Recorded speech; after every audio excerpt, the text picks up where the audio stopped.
2024 ला राज्याचा चांगला नेता म्हणून सुरेश आघाडीची पुढे येतील अशी त्या ठिकाणी सदिच्छा व्यक्त करतो।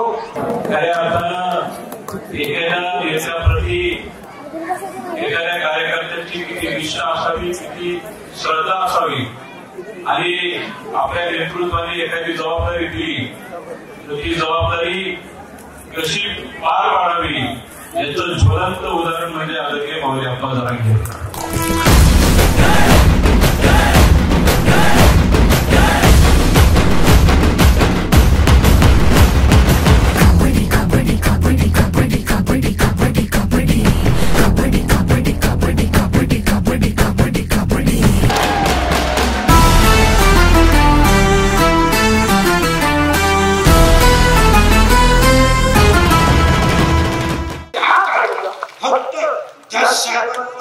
प्रेम येथे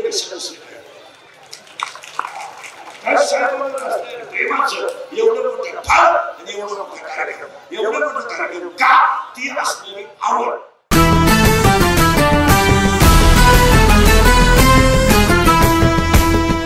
वाढदिवसानिमित्त सर्वेश्वराचरणी वेगवेगळ्या देवांच्या सर्वांच्या चरणी एकच विनंती करत असतो की अण्णांना दीर्घायुष्य लाभू द्या आणि त्यांच्या हातून जे आजकाल समाजाचं कार्य चालू आहे असंच कार्य हमेशा त्यांच्या हातून घडत राहो। सर्वसामान्य जनतेला त्या ठिकाणी त्यांच्याकडून व्यक्तीची मदत व्हावी आणि त्यामधूनच आपल्या लोकांचे प्रश्न सुटावेत हीच आपल्याला त्यांच्याकडून अपेक्षा आहे।